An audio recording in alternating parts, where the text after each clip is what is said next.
안녕하세요. 비뇨기과 질환 중에 발기부전 중에서도 수술적 치료인 팽창 임플란트 진료를 주로 하는 비뇨기과 전문의 박성훈입니다. 1년이나 2년에 한 번은 최소한 해외에 좀 제가 유명한 병원들에 가서 공부를 하자 그런 생각이 있어서 다녀보자라는 생각이 있어서 올해는 University of South Florida, 그러니까 남플로리다 대학의 닥터 캐리온이 하고 있는 이제 프랙티스에 다녀왔었습니다. 닥터 캐리온이 있는 병원에 이제 가고 싶어 한 거는 제가 굉장히 오래됐어요. 닥터 캐리온은 음경 임플란트 분야에서는 굉장히 전설적인 인물입니다. 그 이유가 닥터 캐리온의 아버지이신 헤르난데스 캐리온이 음경 임플란트 중에 반경성 임플란트라고 부르는 게 맞아요. 굴곡형이 아니라 그때는 그 반경성 임플란트를 처음으로 닥터 스몰하고 닥터 캐리온 이 두 분이 개발했었어요. 요게 72년도에 개발되고 그리고 팽창형 임플란트가 이제 닥터 브랜틀리 스캇이 개발됐다고 이제 그렇게 기록이 돼 있습니다.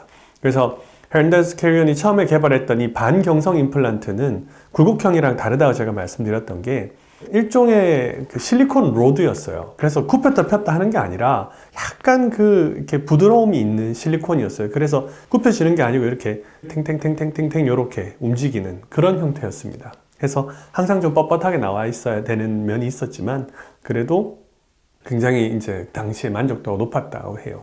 그래서 이 헤르난데스 캐리온의 대를 이어서 라파엘 캐리온이 이제 계속 음경 임플란트를 주로 하는 그런 프랙티스를 이어오고 있는 거죠. 저희 분야에서도 그렇고 전 세계적으로도 굉장히 이제 유명하죠. 그리고 수술을 잘 하는 것도 제가 알고 있었고 헤르난데스 캐리온도 나중에 제가 한번 뵙긴 해요. 저랑 헤르난데스 캐리온 그리고 제라드 팀이라고 해서 팽창 임플란트와 그리고 인공요도 괄약근 이런 것들을 처음에 개발하는데 같이 참여했던 전설적인 엔지니어가 있어요. 같이 3명이 찍은 사진이 있습니다. 닥터 캐리온을 처음 만난 거는 라파엘 캐리온이죠. 브라질 상파울루에서 세계 성악회가 있었어요. 제가 이거 시작한 지 그때 얼마 안 됐을 때거든요. 제가 13년도부터 했으니까. 성악회에 가서 이제 저희 선생님이신 닥터 윌슨하고 닥터 캐리온하고 닥터 캐리온 펠로우하고 이 4명이 브라질 현지에 있는 상파울루 현지에 있는 닥터 핀토라는 의사 초대를 받아서 그 병원에 가게 됐어요. 초대한 이유가 어려운 케이스들이 있었던 거예요. 문제가 생겨서 자기가 잘 해결이 안 되는 케이스들이 여러 케이스가 있었던 거예요. 수술 좀 도와달라고 해서 간 거예요. 그래서 닥터 핀토는 사실 수술에 참여하지 않았고 닥터 윌슨은 닥터 캐리온의 펠로우랑 같이 수술하셨고 저는 닥터 캐리온이랑 그때 같이 했었어요. 닥터 캐리온은 이제 저희 선생님이신 닥터 윌슨하고 수술 방법이 좀 많이 달라요. 이 사람 병원에 가서 수술하는 걸 좀 보고 꼭 배우고 싶다 이 생각이 계속 있었거든요. 그랬는데 이제 그 와중에 닥터 캐리온의 레지던트, 치프 레지던트로 있던 팀 주원호나 아니면은 뭐 펠로우로 있던 하나 한고안 이런 친구들이 저희 병원에 와서 이제 제가 수술하는 거 보고 가고 트레이닝 받고 가고 이런 일들이 있었어요. 좀 더 가까워지고 뭐 SMSN에서 학회에서 자주 보고 이러니까 그래서 저도 결국에 올해 드디어 가게 된 거였습니다. 제가 갔던 곳은 이제 템파 제너럴 하스피털이라는 곳이었어요. 남플로리다 대학에 있는 그래서 운영하는 병원 중에 한 군데였죠. 템파 제너럴 하스피털 지금 제가 입고 있는 옷이 이제 거기서 준 옷이거든요. 갔더니 이제 제가 방문한다고 해서 템파 제너럴 하스피털의 매니저가 와서 저한테 이제 옷이랑 텀블러를 기념품으로 주면서 되게 와줘서 고맙다고 같이 사진 찍고 잠시 이벤트가 있었어요. 그래서 기분은 좋더라고요. 옷이 좋아요. 겨울에 제가 진료 볼 때 입으면 좋을 것 같더라고요. 사진 찍고 이제 수술 참관했었는데 굉장히 인상적이었어요. 미국의 병원들이 다 그런 것은 아닙니다만은 닥터 캐리온 같은 경우에는 트레이닝에 어마어마한 그런 열의가 있어요. 그리고 굉장히 트레이닝이 엄청나게 잘 이루어져요. 팽창 임플란트 수술 4개 중에 3개는 쉬웠고 하나가 마지막 케이스가 어려운 케이스였거든요. 마지막 어려운 케이스는 펠로우 선생님 2분이 같이 들어갔어요.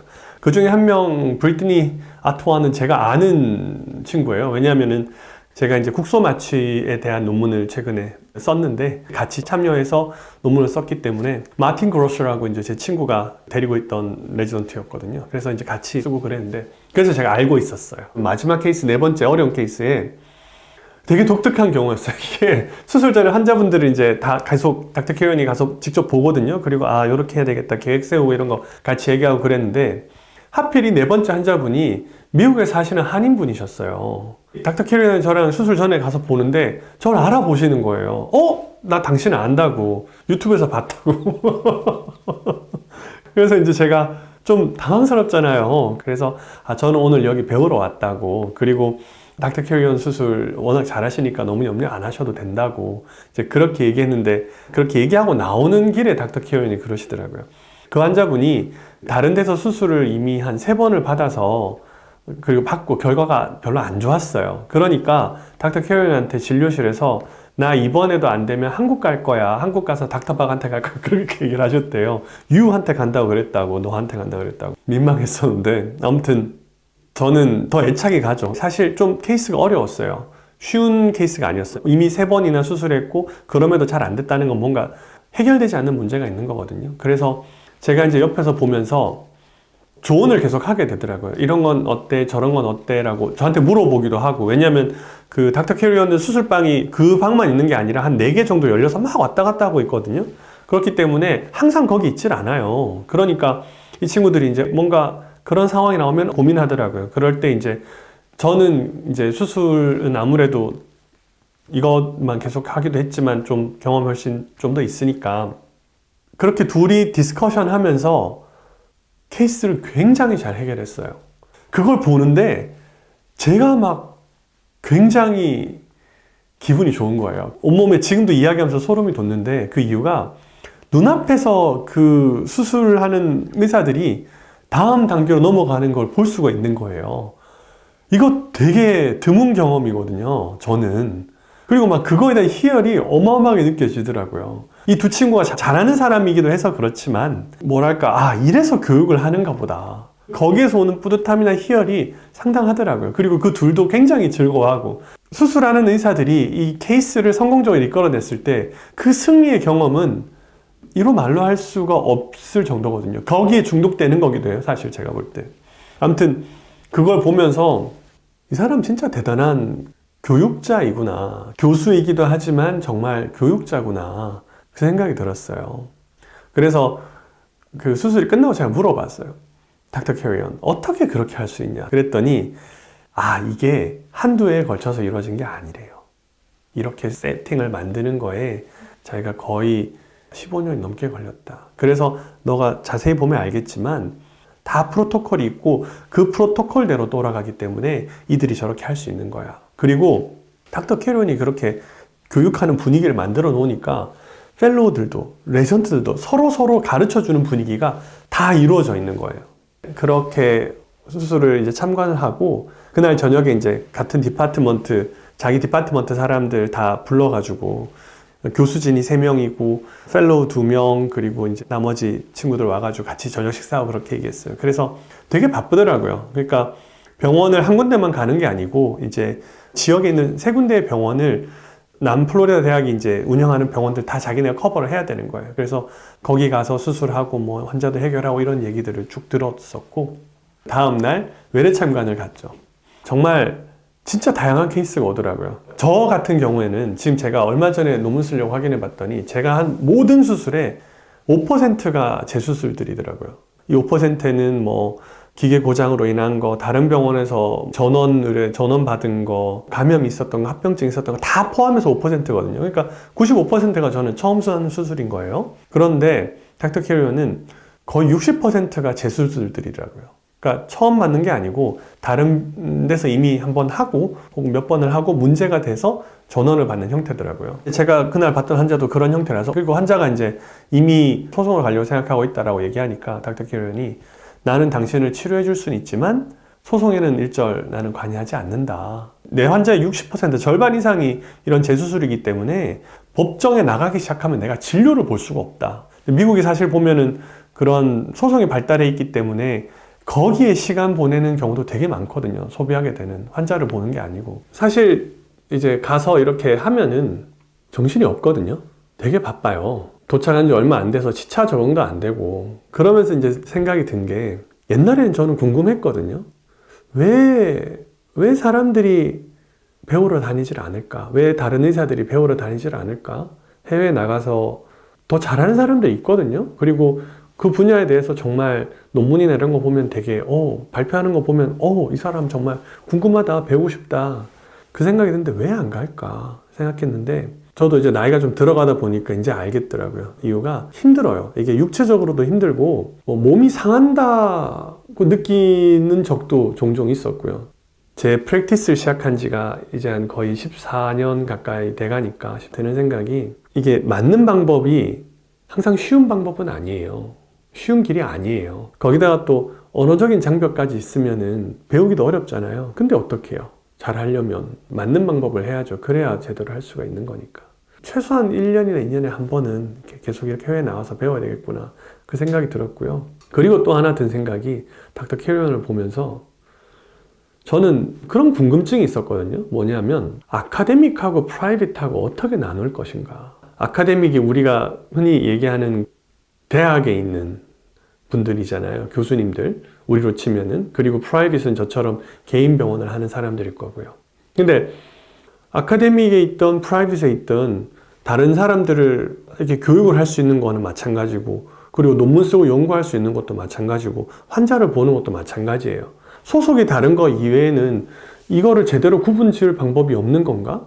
뭐가 이르들 가르게 만들까라고 생각해 보니까 결국 핵심적인 거는 어떤 방식으로 자기가 속한 사회에 페이백, 그러니까 기여를 해야 된다고 생각하거든요. 왜냐하면 그 사회에서 자고 나란 사람들은 그 사회에 젖을 먹고 나란 사람들이기 때문에 결국 그 사회로 돌려줘야 된다고 생각하는데, 어떤 방식으로 돌려주는가를 봤을 때 제가 이번에 내린 혼자서의 정의는 아카데믹은 남들을 위해서 일할 수 있는 사람들이구나.